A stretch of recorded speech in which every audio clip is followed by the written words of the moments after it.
우리의 삶에도 우리가 그 땅만 바라보고 살 때가 많잖아요. 우리가 하늘을 볼 수 있는 이유는 말씀을 볼 때만 우리가 고개를 들 수 있는 것 같습니다. 오늘도 말씀을 통해서 땅을 바라보고 있던 우리 고개가 주님의 얼굴을 향해 들려지는 수요예배 되기를 축복합니다. 네.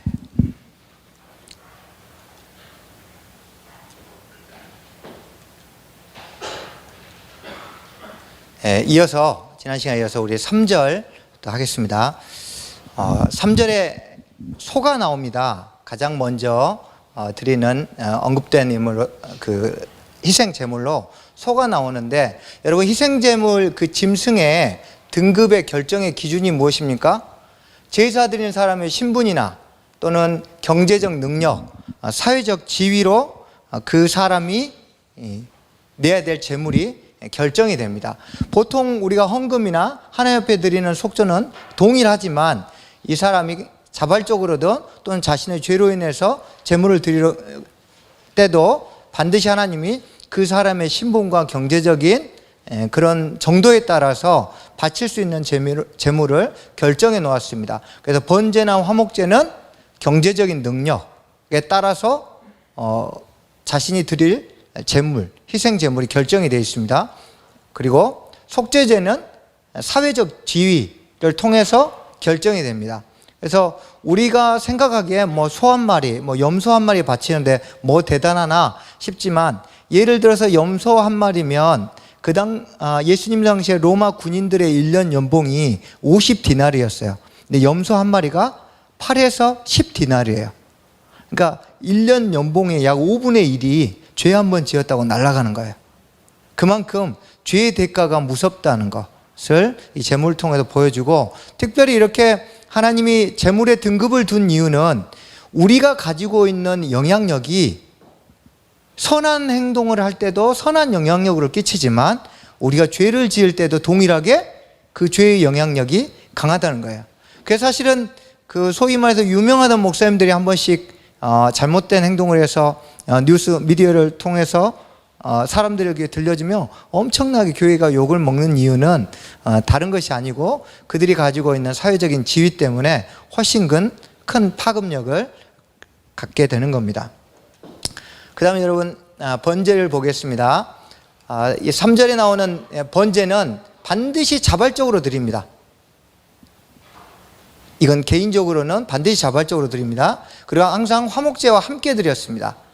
성경에 나오는 최초의 번제가 무엇인가? 학자들끼리도 논란이 있지만 대체적으로 추정하기를 창세기 3장 22절에 보면 최초의 번제 후에 하나님이 무엇을 지어 입히셨죠? 가죽옷을 지어 입히셨습니다. 유대인들은 선악과를 무화과라고 여기고 있습니다. 우리는 사과라고 알고 있지만, 그래서 무화과나무를 먹고 나니까 자신의 죄가 보이니까 무화과나무 잎이 넓잖아요. 그래서 그 잎으로 자기의 수치선 부분을 가렸는데 하나님이 짐승의 피를 흘림으로써 가죽옷을 지어 입히셨어요. 그래서 하나님의 사랑과 속죄를 나타냈습니다. 그래서 이것을 최초의 번제로 여기고 있습니다. 또 이 창세기 3장 21절 외에 성경에 가장 먼저 번제를 드렸더라고 명시적으로 기록되어 있는 것은 바로 노아의 홍수 이후에 노아가 드렸던 번제입니다. 이것이 명시적으로는 최초의 성경에 나오는 번제입니다. 그 외에는 대부분 번제는 공적인 행사에서 기본적인 제사로 드렸습니다. 그래서 이스라엘 모든 그 백성들이나 이런 국가 행사 중에는 기본적으로 번제가 먼저 항상 드려졌습니다. 또 번제를 매일 아침과 또 저녁에 드렸는데 이걸 항상 드린다 해서 상번제라고 합니다. 아침은 아침 해가 저기 감람산 그 산 위에서 올라오면서 어둠과 이 밝음이 막 교차되는 순간에 위에서 나팔을 불고 아침이 되었다고 외칩니다. 그러면 제사장이 양을 한 마리를 순양을 잡아서 아침 번제를 드립니다. 그리고 나서 오후 2시 반이 되면 또 두 번째 저녁 번제를 드립니다. 그래서 이 번제는 오후 4시 반이 되면 마치게 되어 있습니다. 그래서 항상 아침과 정확하게 말하면 오후죠. 아침과 저녁으로 매일 2마리의 양을 하나님께 번제로 드리는 이 상번제가 있습니다. 나중에 이 번제의 구체적인 과정들은 이후에 또 한번 다시 다루겠습니다. 그래서 제사장들은 매일 아침과 저녁으로 이 번제를 드리는데 항상 제비를 뽑습니다. 그래서 어떤 사람은 몇 년 동안 한 번도 그 양을 잡지를 못하고 경비만 서는 사람도 있고, 향을 피우는 걸 한 번도 경험하지 못한 사람도 있어요. 계속 제비를 뽑기 때문에. 그래서 이제 이런 부분들은 나중에 다시 한번 상세히 말씀드릴게요. 반드시 1년 된 순양 한 마리를 드렸습니다. 또 하나 의무적으로 드리는 제사는 안식일이나 절기 때는 소제와 함께 또 전제, 소제는 곡식제사, 전제는 부어드린 제사를 했습니다. 1년 된 순양 한 마리를 더 추가해서 안식일 때는 반드시 2마리를 2배로 드렸습니다. 그래서 이 지금 말씀드린 번제는 무조건 의무적으로 드리는 겁니다. 번제는 우리가 왜 드리는가? 감사와 기쁨으로 자신을 헌신한다는 의미로 하나님께 드리는 겁니다. 내 죄를 사해 주시고 나를 새롭게 하시고 나를 받아주셔서 감사합니다는 감사와 헌신의 의미가, 특별히 헌신에 포커스가 맞춰진 제사가 번제입니다. 그래서 우리의 예배에는 항상 번제와 소제와 화목제와 속제와 속건제 이 5가지 요소들이 다 추가되어 있는데, 가장 기본적으로 하나님 앞에 감사하는 마음으로 나오는 게 우리가 번제 제사에서 배울 수 있는 교훈입니다. 그래서 예배를 통해서 하나님 앞에 헌신을 다짐할 때, 또 내가 뭔가 하나님 앞에 약속한 것들을 바치는 이런 소원을 이행할 때도 번제를 드립니다. 또 전쟁을 패했을 때나 전쟁의 위협이 닥쳤을 때도 하나님께서 우리를 지키심을 원하며 또 번제를 드렸습니다. 그리고 절기마다 번제를 드렸고요. 그래서 번제는 히브리어로 한글로 올라가다예요. 히브리어도 올라가고, 그래서 하나님께 내 헌신과 마음을 그대로 올려 드리는 게 번제 제사입니다. 또 속죄제를 드릴 때는 번제가 반드시 자동적으로 따라갔습니다. 왜냐하면 죄를 용서해 주셨으니까 감사로 헌신, 그래서 같이 연결이 됐습니다. 또 아이를 낳으면 그 정결례 기간을 둡니다. 남자아이는 33일, 여자아이는 66일. 그래서 이 기간 동안 산모가 정결례를 치르고 나면 반드시 성전에 올라가서 이 번제를 드려야 했습니다. 그래서 예수님을 낳았던 마리아도 33일이 지난 후에 성전에 올라가서 번제를 드렸던 거죠. 그때 안나가 나타나서 하나님 앞에 예언을 했던 것이고, 그래서 이런 산모의 정결례들, 또 내가 예를 들어서 부정한 것을 만지고 7일 동안 회복한 상태를 지날 때도 또 번제를 드림으로써 그 정결 상태를 회복하는데 하나님 앞에 나아갔습니다. 또 나실인, 내가 머리에 삭도를 대지 않거나 또는 술을 마시지 않고 일정 기간 또는 평생 이렇게 하나님 앞에 서원하여서 내 자신의 인생을 드린다는 나신 서약을 할 때도 반드시 번제를 드리게 되어 있습니다. 그래서 이런 요소들이 기본적으로 헌신을 포함하고 있습니다. 이 당시에 암컷과 수컷 중에 어떤 게 더 비쌌을까요? 암컷이, 지금도 암컷이 비싸고, 옛날에도 암컷이 비쌌습니다. 그런데 하나님은 무엇을 바치라고 했어요? 시장 가치가 암컷이 훨씬 더 높은데도 수컷을 바치라 했습니다. 우리가 여기서 실수들을 많이 합니다. 하나님이 하라고 한 거하고 내가 보기에 이렇게 하면 하나님 더 감동하실 것 같은데 하고, 우린 주로 뭘 선택하나요? 내가 보기에 이 정도면 하나님이 감동할 것 같은 걸 항상 선택해요. 근데 하나님은 나를 감동시킬 필요 없다. 내가 시킨 대로 해라. 하나님은 시킨 대로 순종해야 감동하지, 우리가 이렇게 하면 기뻐하실 거라고 추정하고 하는 것을 하나님이 기뻐하시지 않는 겁니다. 그래서 반드시 우리의 머릿속에 있는 시장 가치가 아니라 하나님이 말씀하신 대로 행해야 합니다. 그래야 하나님이 그것들을 받으시고 기뻐하십니다. 또 우리가 흠없는 것을 이제 바쳐야 되는데, 흠없는 것을 바치는 이유는 이 제사 드리는 사람의 죄를 대속하려면 당연히 이 짐승이 흠이 없어야겠죠. 이것이 바로 예수 그리스도를 예표합니다. 그래서 여러분, 우리가 예배 나올 때 우리가 예수 그리스도를 통해서 우리 안에 흠이 있는지, 하나님 기뻐하실 만한 것과 슬퍼하실 만한 것이 있는지를 구별할 필요가 있습니다. 그래서 이 흠없는 수컷을 통해서 우리가 좀 살펴볼 수 있는 건요, 여러분, 모세가 그 피라미드나 엄청난 건축물들을 보고 40년을 지냈습니다. 왜 하나님이 그때 성막을 지으라고 하지 않으셨을까요? 그래서 엄청나게 멋있고 사람들이 우아할 정도로 기가 막힌 성막을 지었을 텐데, 다 늙은 할아버지가 돼가지고 옛날 기억이 희미해질 때쯤, 그때서야 하나님이 성막을 지으라고 했습니다. 그가 거대한 건축물을 보고 영향받아서 사람들이 보기에 좋은 성막을 짓지 않도록 하신 겁니다.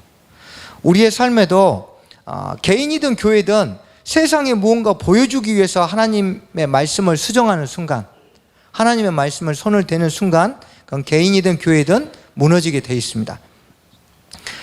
우리는 지금 하나님을 감동시키기 위해서 말씀을 벗어난 행동 또는 말씀을 벗어난 일들을 교회에서 기획하고 있지 않은지 생각해 봐야 합니다.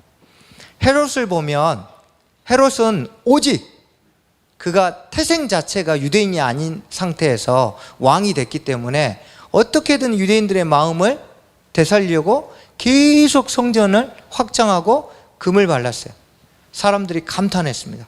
그러나 예수님이 그 성전을 돌 위에 돌 하나도 남기지 않고 다 무너뜨렸습니다.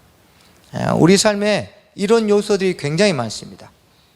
마치 사람들이 내 모습을 보고 어떻게 평가할까? 내가 교회 다닌 횟수가 이런데, 외적으로 비춰지는 모습들이 우리의 삶을 하나님으로부터 멀어지게 한다는 사실을 다시 한번 기억하십시오. 다음에 회막문에 대해서 한번 살펴보겠습니다. 결론적으로 말하면 회막문이라고 번역되어 있는데 이건 잘못된 번역입니다. 회막 입구, 회막 길이라고 번역해야 됩니다. 회막의 문 자체가 없습니다. 그냥 커튼으로 가린 것 뿐입니다. 원래 원어를 정확하게 번역하면 회막 길이라고 번역해야 합니다. 그냥 회막 안으로 들어가는 길일 뿐이에요. 입구일 뿐입니다. 근데 우리나라 상황에 맞춰서 천으로 가려진 입구를 문이라고 번역한 것 뿐입니다. 근데 여러분, 이 그 출입구 길이 동서남북 중에 어디에 있습니까? 동쪽에 있습니다. 왜 동쪽에 유일하게 문을 두었을까요? 이 당시는 이 지중해 전역에 태양신 숭배가 만연했어요. 여러분, 동쪽 문을 향해서 가면 내 등이 어디를 향할까요? 태양을 향하겠죠. 그래서 태양을 등지고 들어가는 거예요. 온 몸으로 우상 숭배를 거부하는 거예요. 온 몸으로 태양신 숭배를 거부하는 겁니다. 우리의 삶에도 이 원리가 필요합니다. 우리가 하나님을 사랑한다고 하는데 우상을 등지지 않아요. 하나님을 사랑한다고 하는데 세상을 등지지 않고 세상과 손잡고 가면서 하나님을 사랑하는 방법을 찾습니다. 근데 이 성막의 입구는요, 하나님을 사랑할 수 있는 방법은 우상을 등지든지 아니면 들어가지 못하든지 둘 중에 하나입니다. 성경에서 하나님을 사랑하는 건 그래서 죄를 미워하는 것이라고 했습니다. 하나님을 사랑하면서 동시에 세상과 죄를 사랑하거나 함께 갈 수 없는 거예요. 그래서 우리의 인생에 동쪽 문이 있습니다. 우리의 영적인 동쪽 문 앞에 우리 모두가 다 등을 돌리시길 축복합니다. 우상을 등지는 것, 그것이 하나님을 사랑하는 방법입니다. 내가 즐겨하고 아끼고 사랑하는 것들을 뒤로 밀어내고 그 장소에서 떨어져 나와야 합니다. 얼마 전에 한 형제님이 자신이 지금 상담을 좀 하고 싶다고 해서 무슨 상담이냐고 했더니 이제 결혼도 했고 아이도 있는데 계속 이 음란물의 유혹에 대해서 이기지를 못하겠다고 어떻게 해야 될지 모르겠다고. 근데 별로 안 친한데 저한테 이야기를 하는 거예요. 좀 당황스러웠어요. 근데 그 이야기를 하면서 이분이 정말 의지가 없구나 하는 생각이 들었어요. 네, 홀로 컴퓨터 앞에 있으면서 싸우더라고요. 제가 그거는 등지는 방법이 아니라고 했습니다.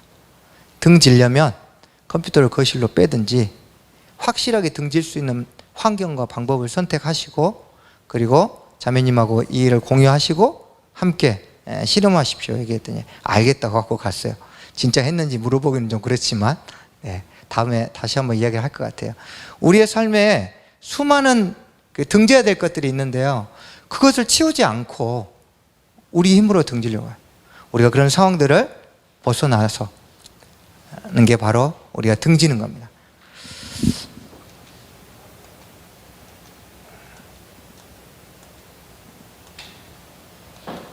회막문은 페타라에서 입구 길입니다. 그래서 예수님이 내가 곧 길이요라고 했죠. 바로 이 회막문이 내가 그 안으로 들어갈 수 있는 유일한 길이다라고 말씀하신 거예요. 이 회막문을 보시고 말씀하신 겁니다. 그래서 태양신 숭배 거부하듯이 우리 안에도 사랑하고 우리가 애착관계를 형성했던 것들을 등지는 여러분, 저와 여러분이 되길 소망합니다. 이것이 무엇이냐면요, 여러분 그 유대인들은 이게 철을 따라서 이게 비가 오는 거에 따라 풀이 남쪽에서부터 점점 북쪽으로 올라갑니다. 그래서 남쪽 예루살렘이나 이쪽에 있는 사람들은 마을 단위로 몇 명씩 묶어요. 이번에 A라는 사람 100마리, B라는 사람 50마리, C라는 사람 200마리 해가지고 세 집이서 돈을 내고 삭군을 고용합니다. 그래서 데리고 가요. 그래서 낮에는 쭉 풀을 뜯길 때 주인들이 풀을 뜯겨요. 그러다가 저녁이 되면 이 주인들은 다 저 위에 막루에 올라가서 잡니다. 그리고 이 싹스를 주고 고용된 이 문지기가 저기 보시는 이 안에다가 양을 넣고, 여기 문이 있나요 없나요? 문이 없어요. 그럼 이 문 없는 곳에 어떻게 할까요? 문지기가 걸터 앉습니다. 그 문지기 자신이 문이 되어요. 예수님이 우리 인생에, 우리 영혼에 문이 되어주셔요. 그래서 통과하려면, 양이 나가려면 반드시 문지기를 밟고 문지기를 통과해야 돼요. 여러분의 삶에는 문이 몇 개 있으십니까? 요즘 문 한 서너 개씩은 달고 다니시지 않나요? 우리가 문이 너무 많습니다. 머리에는 문이 하나라고, 입은 문이 하나라고 주장하지만 저 문이 조금만 부실해 보이면 여지없이 다른 문들을 만들죠. 그래서 수많은 탈출구들을 만들어 놓고 입으로는 오직 예수님 이야기하지만 틈만 나면 다른 문으로 탈출합니다. 여러분 인생과 삶 앞에 놓여 있는 많은 문들을 예수 그리스도 문 하나 놓고 다 폐쇄하십시오. 저 문 아니면 내가 죽는 한이 있어도 다른 문으로 넘지 않겠다. 강도의 절도가 되는 겁니다. 그래서 우리의 인생에 예수님만 의지하기로 결단했다면 예수님 한 분만으로 우리의 들어가는 것과 나가는 것이 오직 그리스도 한 분이기를 축복합니다. 그래서 이 회막문이 하나인 이유를 한번 살펴보았습니다. 그래서 사도행전 4장 12절 오직 예수 그리스도의 이름 외에는 구원 얻을 이름을 주신 적이 없다고 말씀하셨습니다. 3절 3절을 한번 읽고 시작해야 되는데 3절 같이 한번 읽으실래요? 성경 보시고 3절 같이 읽겠습니다. 시작. 흠없는 수컷으로 회막문에서 여호와 앞에 기쁘게. 여호와 앞에라는 단어는 원어로 그대로 직역하면 여호와의 얼굴, 여호와의 임재를 뜻합니다. 우리가 예배드리는 가장 근본적인 이유는 여호와의 임재를 구하는 거예요. 하나님이 우리 삶에, 우리 영혼 앞에 나타나기를 소망하는 기대감으로 예배에 와야 됩니다. 우리는 예배에 오는 이유가 저마다 달라요. 오늘 어떤 설교를 들을까? 오늘 어떤 찬양으로 찬양팀이 찬양할까? 오늘 성가대 찬양은 괜찮을까? 오늘 교회 밥은 뭘까? 밥 맛없으면 아무리 설교를 잘 들어도 은혜 다 까먹고 들어. 우리가 기대하는 게 너무 제각각이어서 실망하는 거예요. 우리의 기대는 오직 하나님의 임재 하나여야 합니다. 하나님을 구하는, 하나님이 내게 찾아오시기를 구하는 준비된 마음이 없다면 그 예배는 아무리 좋은 설교가, 아무리 좋은 찬양이 선포돼도 의미가 없는 겁니다. 다음, 기쁘게 받으시도록 하나님이 기뻐 받으셨습니다. 여러분, 예배의 우선순위가 무엇입니까? 은혜입니까? 영광입니까? 우리가 되게 대표기도 하신 분들도 하나님 이 예배를 통해서 우리가 은혜 받게 해주십시오, 이 기도는 많이 하지만 하나님이 영광 받게 해주십시오 기도는 잘 안 합니다. 은혜는 안 받아도 됩니다. 표정들이 별로 안 좋으시군요. 네, 진짜요. 우리가 은혜 받는 건요 부차적인 문제입니다. 은혜 안 받아도 돼요. 그래도 성공적인 예배를 드릴 수 있어요. 성공적인 표현이라 좀 그렇지만, 그러나 오늘날 교회 안에 은혜는 있는데 영광은 없는 예배가 많습니다. 나는 은혜 받았어요. 근데 하나님은 영광 받으셨는지 관심이 없어요. 우리의 예배의 1순위가, 우선순위가 바뀌어야 돼요. 딱 주일날, 수요일날 예배 딱 나오기 전에 주님, 저는 오늘 괜찮습니다. 무슨 말을 들어도 괜찮습니다. 오직 주님만 영광 받으십시오. 그러면 예배에 성공한 겁니다. 그리고 나서 상위에서 떨어지는 부스러기로 우리가 은혜를 채울 수 있는 거예요. 주시면 감사, 안 주셔도 감사. 그래서 여러분 삶의 예배의 우선순위가 은혜에 있었다면 하나님을 향한 영광으로 바꾸십시오. 이렇게 되면 설교자들이 좀 삽니다. 네, 그렇게 설교 은혜 안 받아도 막 하나님께 영광이니까. 그래서 여러분, 우리 삶의 우선순위가 바뀌면 당연히 은혜도 따라오겠죠. 4절부터 6절까지 그가 나오는데요, 여기서 4절부터 6절까지 그는 제사를 드리는 사람을 가리킵니다. 그러고 보니까 대부분 제사장보다는 제사 드리는 사람이 무언가를 많이 하죠. 이걸 좀 우리가 깊이 생각해 봐야 합니다. 제사장은 하나님께 직접 드리는 역할만 합니다. 그 외에 나머지는 다 제사 드리는 사람이 합니다. 그래서 제사 드리는 사람이 모든 굳은 일들을 다 감당합니다. 그러면 번제 순서를 한번 살펴보겠습니다. 나눠드린 요약본에도 있으니까요, 보시고. 첫 번째, 제사의 첫 번째 순서는 선별입니다. 제사 드리는 사람이 가축 중에서 흠이 있는지 없는지 여부를 먼저 명확하게 선별해야 합니다. 이것이 우리에게 주는 교훈은 무엇입니까? 예배드리러 오기 전에 내가 예배드리기에 합당한 사람인지 내 자신을 선별해야 돼요. 오늘 설교자가 누구지? 주고 보기 전에 누가 선포했느냐보다 그 말을 내가 어떤 상태로 듣느냐가 중요하다고 말씀드렸죠. 그 다음은 검수하는 겁니다. 검사는 그냥 이것이 잘 돼 있는지 식별하는 거고, 검수는 그것을 식별한 다음에 받는 게 검수거든요. 제사장이 살펴보고 흠이 없으면 받는 거예요. 그래서 제사장이 흠의 유무를 검수하고 나서 검수 받습니다. 자, 그리고 나면 안수해서 죄를 전가시킵니다. 제사 드리는 사람이 자신의 죄를 전가시키기 위해서 제물의 머리에 안수를 합니다. 그리고 나면 번제단에 제물을 묶을 수 있도록 이렇게 번제단에 뿔이 4기퉁이 있습니다. 그래서 소만 번제단에다가 묶지 않습니다. 왜냐면 소가 막 흔들거리면 번제단이 잘못하면 기우뚱하고 넘어지니까 소만 잡을 수 있는 장소를 지정해 놓지 않았어요. 그 외의 제물들은 반드시 고비를 번제단에다 묶고 제물을 잡도록 되어 있습니다. 그래서 번제단에다 뿔에다가 제물을 묶고 도사를 합니다.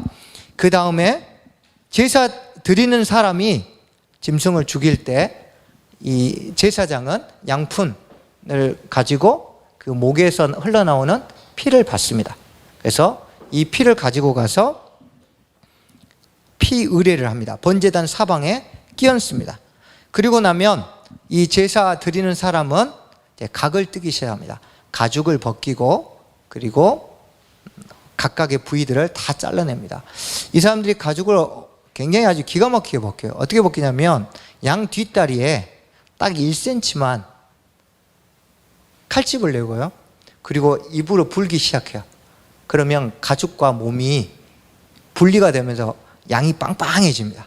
그러면 쏙 빼면 양 가죽만 남고 양이 쏙 나와요. 목 부분에서.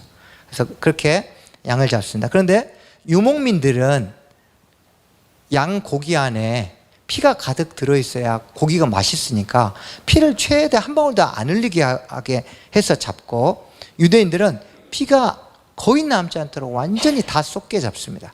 잡는 방법이 그렇게 차이가 있습니다. 자, 각을 뜨고 나면, 각을 뜨고 있는 동안 제사장은 번제단에 불을 키우기 위해서 장작들을 더 올려놓습니다.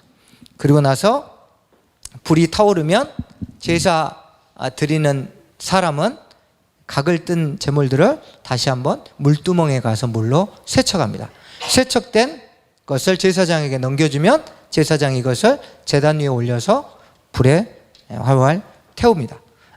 가죽을 제외한 모든 고기가 다 타서 연기가 올라가면 그제서야 제사장이 누구누구의 죄가 사해졌노라고 선언함으로써 이 번제의 절차가 마쳐집니다. 는 살펴보겠습니다. 자, 검수를 하고 난 다음에 안수를 합니다. 제사 드리는 사람과 제물의 연합이 있어야 죄가 전가가 되겠죠. 그래서 유대인들에겐 머리와 머리를 만지는 건 하나됨을 의미합니다. 그래서 머리를 만져서 자신의 죄가 전가되도록 합니다. 제가 유목민들하고 사는데 이 무슬림들은 지금도 시골에서 새해 첫날 양을 잡을 때 모든 집안의 아이들까지 다 해가지고 양에다가 손을 얹고 지금도 잡더라고요. 그래서 막 제가 거기서 양이 아니라 예수님에게 손을 얹어야 된다고 말이 여기까지 나왔는데, 아직도 양이 자신들의 죄를 대신한다고 믿고 있습니다. 그래서 제가 왜 이렇게 양에다가 다 손을 얹느냐 했더니, 자기들을 위해서 죽은 양이 본인이 죽고 나면 수많은 양들이 자기를 그 천국까지 인도한대요. 그렇게 믿을 정도로. 근데 그것이 바로 이 유대인들의 제사 지낼 때 제물 위에다가 죄를 전가시키는, 안수하는 거에서 착안해서 마호멧이 그렇게 만든 겁니다. 죄 전가가 어떻게 이루어지나요? 그냥 머리에 손만 얹은다고 죄가 전가될까요? 믿음이 작동해야 됩니다. 하나님께서 네가 제물에 머리에 손을 얹으면 네 죄가 전가될 거라고 말씀하신 것을 믿고 손을 얹어야 죄가 전가되죠. 마찬가지입니다. 우리의 죄의 전가도 지금 2019년도를 사는 윤대성이 어떻게 2019년 전에 대한민국도 아닌 저 팔레스타인 땅에서 십자가에 죽은 한 청년의 십자가 사건과 제가 무슨 상관이 있습니까? 우리가 믿는 순간 이 믿음의 파이프가 연결되어서 내 죄가 2019년 전에 갈보리 언덕으로 가는 겁니다. 마찬가지로 우리가 믿을 때 예수님이 부활을 통해서 얻으신 의가 우리의 삶에 찾아오는 겁니다. 그러므로 안수라는 외적인 형태 안에 아주 중요한 믿음이라는 요소가 있습니다. 근데 오늘날 우리는 외적인 행동은 많이 남아있어요. 근데 믿음 없는 안수들이 너무 많습니다. 경건의 모양들은 남아있어요. 신앙의 행위들은 여전히 해요. 그러나 그 안에 믿음을 상실한 채 안수하고 믿음을 상실한 채 행동하는 것들이 우리의 삶을 지금 썩게 만든 거죠. 그래서 많이 하는 게 중요한 게 아니라 단 한두 가지의 경건의 행동을 하더라도 내 안에 믿음이 있는가, 내가 거기에 어떤 의미 부여를 하고 신앙을 행동들을 하는가 살펴볼 필요가 있습니다. 4절, 그를 위하여입니다. 아까 예배 우선순위가 무엇이라고 했죠? 하나님께 영광이죠. 우리는 오직 하나님 중심으로 예배를 드리는데 하나님을 또 그걸 보시고 우리에게 갚아주세요. 무엇 때문에 이 제사를 기뻐 받으십니까? 그 재물이 아니고 그를 위하여. 그를 위하여 기쁘게 받으시고 그를 위하여 속죄가 되는 거예요. 예배드리러 나오는 여러분을 주님이 지금 기뻐 보시고 기뻐하시는 겁니다. 속죄라는 단어는 카파르인데 우리는 보통 예수님이 우리의 죄를 사했다 하면 우리의 죄가 마치 지우개로 지운 것처럼 싹 없어진다고 생각해요. 죄는 절대 없어지는 게 아닙니다. 죄는 덮는 겁니다. 그래서 예수님이 사랑은 허다한 죄를 덮는다 했죠. 그러니까 죄는요, 덮는 거예요. 덮으려면 반드시 다른 대속적인 무언가가 필요한 거죠. 그래서 우리가 지었던 죄의 과거는 남아있는데 예수님이 그것을 의의 옷으로 덮으셨기 때문에 하나님이 기억하지 않으시는 겁니다. 자, 예배의 첫째 목적, 하나님께 영광입니다. 둘째 목적, 속죄를 통한 자유입니다. 첫째 목적은 우리가 잘 살펴보았는데 이 둘째 목적, 예배의 둘째 목적은 속죄를 통한 자유여야 되는데요. 우리는 대부분 예배의 둘째 목적이 오늘 얼마나 설교가 은혜로운가요? 이것을 버리셔야 합니다. 하나님께 영광에 대한 기대감을 가지고 오셨다면 우리가 어떻게 할 때 은혜 받았다고 이야기합니까? 설교가 나를 깊이 있게 감동시킬 때 은혜 받았다고 합니다. 이제 그렇게 은혜 받았다고 말씀하지 마시고 내가 오늘 예배를 통해서 하나님이 주시는 그 죄사함의 자유, 죄로부터 자유, 죄책으로부터 자유, 하나님의 긍휼을 입은 그 생명의 성령을 통해서 주시는 죄와 사망의 법에서 자유케 되는 그 자유를 넣을 때 오늘 내가 정말 예배 은혜 받았어, 이렇게 이야기하는 거예요. 더 이상 설교가 여러분의 은혜의 수단이 되지 않기를 바랍니다. 설교는 그냥 통로입니다. 그래서 하나님께 영광 그리고 죄에서 자유함을 누리는 예배를 매일 드리시길 축복합니다.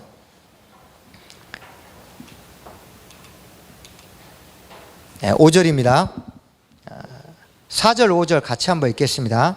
4절 5절입니다. 시작. 그는 번제물의 머리에 안수할지니 그를 위하여 기쁘게 받으심이 되어 그를 위하여 속죄가 될 것이라. 그는 여호와 앞에서 그 수송아지를 잡을 것이요 아론의 자손 제사장들은 그 피를 가져다가 회막문 앞 제단 사방에 뿌릴 것이며. 여러분, 왜 제사 드리는 사람이 힘든 일들을 도맡아 할까요? 지금 이 제사 누구 때문에 드립니까?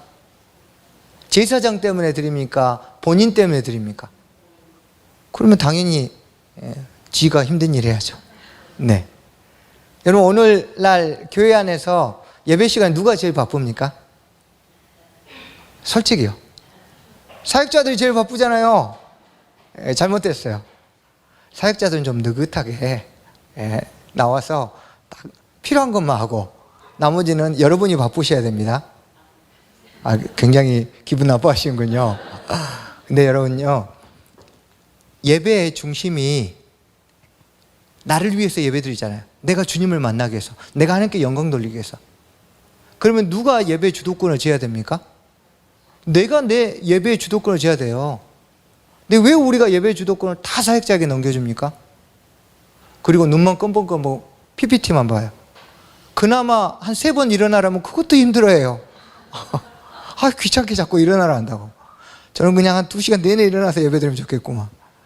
여러분, 우리가 너무 주도권을 많이 빼앗겼어요. 다시 주도권을 찾아와야 돼요. 누구를 위한 예배니까요? 나를 위한 예배. 그래서 이 번제의 순서에 힘들고 어려운 건 제사 드리는 사람이 다 하는 거예요. 그래서 가장 이 제사 중에 힘든 게 이 양을 잡는 거예요. 이 과정도 그가 합니다. 제사 드리는 사람이 합니다. 자, 이 잡는 것을 통해서 우리에게 주는 교훈이 있습니다. 자기가 키우는 가축을 잡고 각을 뜨고 하는 과정을 통해서 무엇을 깨달은 겁니까? 죄책을 깨달은 거예요. 우리는 보통 죄를 지으면 처음에 정죄감이 들죠. 그래서 힘들어합니다. 그리고 나서 회개하고 나면 이 죄책으로부터 자유함을 누리죠. 그런데 우리가 너무 회개가 일상이 되면 이 죄책이 원래 얼마 컸는지를 자꾸 잊어버려요. 근데 실제 제사를 드린 사람은 이 양을 잡고 피가 튀기고, 저도 한번 양을 잡고 싶은데 도살 신고를 해야 잡을 수 있대서 언제 한번 저하고 양 잡는 개 한번 묶으시죠. 네. 그래서 한 10만 원씩만 10명이서 묶으면 양 한 마리 잡을 수 있습니다. 근데 실제 양을 잡았던 분 이야기를 들었는데 이건 정말 전혀 낭만적이지 않답니다. 우리는 막 음악 잔잔하게 깔아놓고 와서 막 이렇게 기분 좋게 예배드리지만 양을 번제 똑같은 이 절차대로 잡는데 막 기름 튀기고 피 튀기고 막 한쪽에서 막 기절하고, 왜냐면 죽은 줄 알았던 양이 다시 막 일어나니까 막 자매들은 기절하고 그랬다 하더라고요. 절대 낭만적이잖아요. 예배는 치열한 거예요. 왜요? 죄와의 싸움이 있어야 하니까. 그래서 여러분, 우리 안에 하나님 앞에 나아가는 이 믿음의 싸움, 예배의 싸움에는 죄와의 치열한 싸움, 내가 지은 죄가 얼마나 큰 이 책임을 져야 하는 죄인지를 깨달으면서 그것에 대해서 또 베푸신 은혜를 감사할 수 있어야 합니다. 그래서 5절에서 아까 말씀드린 것처럼 여러분 능동적인 예배자가 되십시오. 좀 더 빨리 오시고, 혹시 내가 이 예배 가운데 뭐 할 거 없나? 제가 지금 섬기는 세종의 교회에 제가 가서 지금 1년째 제가 그 강사 물컵을 뜨고 있어요. 몇 번 얘기했는데 안 하시더라고요. 안 보이는 거예요. 또 다음 주에 다 물컵만 찾지 마시고, 우리가 눈을 열고 찾아보면 내가 할 게 보입니다. 그래서 내가 예배에 조금이라도 기여할 수 있는 부분들을 찾으면 능동적인 예배를 드릴 수 있는 거죠. 자, 그 피를 가져다가 제사장이 피를 제사 드리는 사람이 양을 잡을 때 가지고 옵니다. 이 피가 바로 하나님께 나아가는 통로인 거죠. 아무리 이 제사를 잘 드렸어도 이 피가 없으면, 죽은 양의 피가 없으면 하나님 앞에 나아갈 방법이 없는 거예요. 그래서 예수 그리스도의 보혈이 우리가 예배를 앞두고 가장 먼저 의뢰하고 고백해야 되는 거예요. 그래서 저는 항상 예배 드릴 때 예배당에 딱 오면 먼저 예수님의 보혈로 내 영혼의 임방과 문설주에 발라주십시오. 오늘도 그리스도의 보혈의 능력으로 주님 앞에 나가게 해주십시오. 이 기도를 항상 먼저 합니다. 그래야 이 보혈의 능력을 통해서 하나님 앞에 나갈 수 있기 때문에. 제단 사방에 피를 뿌립니다. 원래 그 원어는요, 뿌린다가 아니라 끼얹다입니다. 이건 나중에 이제 속죄제를 드릴 때 더 자세하게 설명드리겠습니다. 뿌리는 거하고 끼얹는 거하고 다릅니다. 다른 모든 제사는 다 끼얹습니다. 근데 속죄제만 뿌립니다. 그럼 속죄제에서 한번 말씀을 드릴게요. 그래서 여기서는 끼얹는다는 거, 양푼으로 번제단 사방에 이렇게 슉슉슉 이렇게 끼얹는 거예요. 자, 피를 제단에 끼얹는 이유는 무엇일까요? 레위기 17장 11절을 보면 피는 생명이기 때문에 생명의 주인이신 하나님께 기속시키게 되기 때문이에요. 또 하나는 잘 알듯이 우리가 피가 없으면 제사 지낸 사람이 죄가 대속될 수 없기 때문에 피를 번제단으로 끼얹는 겁니다. 다음 6절에 가죽을 벗깁니다. 가죽을 벗기는 이유는, 여러분 가죽 태워보셨어요? 저는 예전 시골에서 이렇게 태울 때 비닐하고 스티로폼하고 가죽은 빼옵니다. 가죽 태우면 냄새가 엄청나요. 냄새가 아주 지독해서 이 휘장으로 둘러진 회막 안에서 냄새, 바람도 안 통하고 아주 지독하죠. 그래서 냄새 때문에 가죽을 이 번제물 제단 위에 태우는 것에서 제합니다. 두 번째는 완전 소각이 안 돼요. 세 번째는 제사장도 먹고 살아야 되잖아요. 그래서 제사장의 생활의 몫으로. 그래서 가죽을 벗기고 해서 막 너무 영적인 진리를 찾으려고 하지 마시고 아주 일상적인 거예요. 때로는 우리의 신앙이요, 좀 상식적인 것도 생각해야 돼요. 늘 말씀 읽으면서 영적인 것만 어떻게 뽑아냅니까? 상식적인 것도 우리의 삶에 도움이 되기 때문에. 그래서 상식적으로 냄새가 나지 않아야 되고, 또 완전 소각을 위해서 제사장의 생활이 되도록 하기 위해서 가죽을 별도로 구별해냅니다. 네, 각을 뜨는 거. 지난번 제가 설교 말씀드렸으니까 간단하게 말씀드릴게요. 이 마케레트라는 번제용 칼인데요. 이 칼로 재물을 죽일 때 단 한 번에 잡습니다. 여러분 소 잡아보셨어요? 오늘 안 해본 것만 계속 질문하죠. 저는 소하고 돼지하고 닭은 잡아봤습니다. 시골에 살면서. 소 여러분 한 번에 죽일 수 있을 것 같으세요? 소 한 번에 죽이기 정말 어렵습니다. 만약 칼로 찌르면요. 지금부터 좀 끔찍한 소를 칼로 죽이기가 정말 쉽지 않아요. 찌르면 움직이면 막 눈이 찔리고 그럼 망치로 때려요. 한 번에 안 죽습니다. 근데 이 번제용 칼로 정확하게 미간 사이를 찔러 넣으면 소가 즉사합니다. 그래서 하나님이 비록 인간의 죄를 위해서 죽는 제물일지라도 고통스럽게 죽지 않도록 순식간에, 그래서 동물에 대한 하나님의 배려가 이 안에도 들어가 있습니다.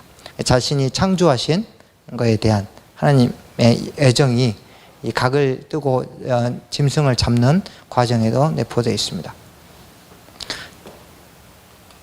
그래서 말씀의 칼을 잘 갈고 계시죠? 네, 계속 말씀의 칼을 갈아야 합니다. 레위기도 계속 좀 통독해 가세요. 그래서 자신을 아는 겁니다. 분별은. 네, 7절까지만 하고 오늘 마무리할게요. 자, 제단 위에 불을 붙이고 불 위에 나무를 버려놓습니다. 제단에 그때그때마다 불을 붙이는 게 아니라 이 제단은요, 제단 가동식이라고 하는데 소위 모세가 제단을 처음으로 가동해서 아론과 그의 아들들을 통해서 첫 제사를 드리고 나서 하나님께 올렸어요. 그때는 모세가 불을 붙였습니다. 근데 하나님이 응답하시고 나서 불이 어디서? 하늘에서 제물에 내려왔어요. 그 뒤로부터 번제단의 불은 하늘에서 내려온 불로만 제물을 소각하게 돼 있어요. 우리의 삶에도 우리 불로 예배를 드릴 생각하지 말고 하늘에서 내려온 주님이 주신 불로, 성령께서 주신 불로 우리를 태워야 돼요. 하늘의 불이 내려올 때 새누리가 새로워질 수 있습니다. 그래서 이 제단의 불은 절대 끄지 말라고 했습니다. 이 새누리의 기도의 불, 또 서로 사랑의 불, 뜨겁게 타오르기를 축복합니다. 그래서 원래 있던 불에 장작을 넣어서 불을 키웁니다. 그래서 이 재물이 활활 다 타오를 수 있도록. 나무는 감람나무와 포도나무는 절대 넣지 못하게 했습니다. 두 가지 이유가 있는데요. 하나는 타면서 냄새가 굉장히 많이 납니다. 그리고 두 번째는 이 주식이 밀과 보리, 그리고 무화과, 그 다음 석류, 대추야자, 그리고 올리브, 포도나무, 이렇게 5가지의 과일도 주식인데 그 중에 다른 과일은 없어도 올리브하고 포도는 반드시 있어야 돼요. 그래야 생존이 되니까. 그래서 너무 열심히 써가지고 생존에 꼭 필요한 나무들까지 베서 성전에 바칠까 봐 하나님이 감람나무하고 포도나무는 바치지 마라. 너희도 먹고 살아야 돼 라고 이야기하신 거예요. 그리고 그래서 주로 많이 바치는 나무가 1번이 무화과 나무입니다. 무화과는 베면 안에 공기층이 많아서 불쏘시개용으로도 많이 쓰고, 특히 제사장들이 상번제 드릴 때 무화과 나무를 많이 사용합니다. 그래서 무화과 나무 또는 잣나무, 소나무 순서대로 선호합니다. 그래서 이스라엘에서 가장 나무 중에 물을 많이 필요로 한 나무가 무화과 나무예요. 다른 나무의 2배에서 3배를 필요로 합니다. 그래서 이스라엘에서 무화과 나무는 1년 후에 열매가 없으면 바로 베버려요.